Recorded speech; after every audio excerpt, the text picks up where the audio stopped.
Le sport, c'est donc la compétition, mais pas seulement. Beaucoup le pratiquent en amateur, juste pour garder la forme. Et à ce propos, une journée de sport pour tous s'est déroulée aujourd'hui au Jardin botanique de Cayenne.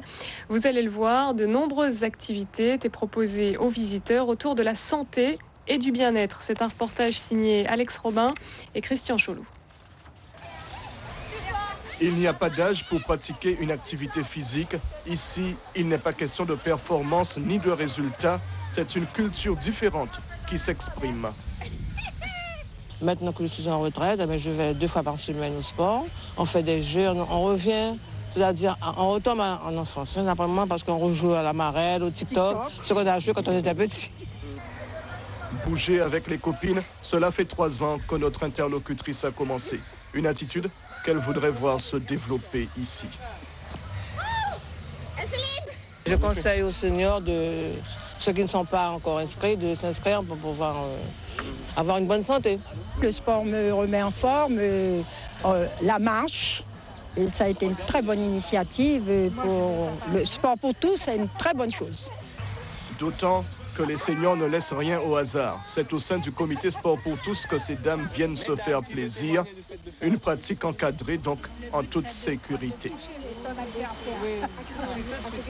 C'est vraiment pour renforcer les muscles, les principaux groupes musculaires du corps, pour qu'au quotidien, elles puissent faire leur activité. Par exemple, une activité tout simple, pouvoir s'essuyer le dos avec une serviette. Avec l'âge, les articulations, on a un peu de mal. Donc, en faisant certains exercices, après, elles sont plus à l'aise pour s'essuyer le dos, pour faire la vaisselle, récupérer un objet en hauteur, porter leur sac. Puis surtout, en plus, ce qu'il y a, c'est que ça crée vraiment du lien social. Du lien social, oui, mais pas uniquement. Nous nous rendons à l'atelier de Falun Gong, une méthode chinoise qui développe l'harmonie du corps et de l'esprit. Nicole vient de la Guadeloupe. Elle partage son savoir avec des candidates qui découvrent une tradition millénaire en Asie. Si quelqu'un est très énervé, un caractère bouillant et tout, ça peut l'aider à se calmer par la concentration.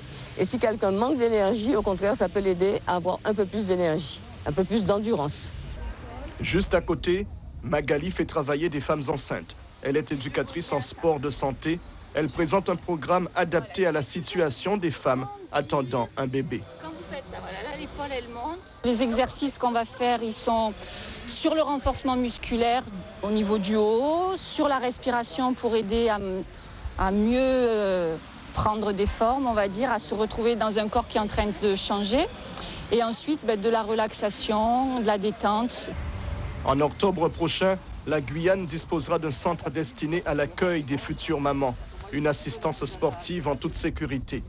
La sécurité étant le maître mot de la journée avec la présence du corps médical, le partenaire de tous ceux qui veulent bouger pour leur bien-être. Entre les seniors et les plus jeunes, il y avait de la place pour tout le monde au Jardin botanique. C'est la logique du sport pour tous. Voilà, c'est ainsi que s'achève ce journal. Merci de l'avoir suivi. Je vous en rappelle la principale information. Mana accueille bientôt son tout premier hôtel, une offre qui pourrait relancer le tourisme dans l'Ouest. Et puis ce soir, notre invité était Laurent Garnier, chargé de mission environnement au PNRG, pour parler de la semaine de l'énergie qui a débuté aujourd'hui. À suivre la météo, puis le concert en hommage à Saint-Éloi, Patrick Saint-Éloi, rediffusion de ce journal à 22h40. Demain, j'aurai le plaisir de vous retrouver dès 19h pour un nouveau tour d'horizon de l'actualité. Et puis toute l'info est en ligne sur notre site rfo.fr. Très belle soirée à vous et à demain.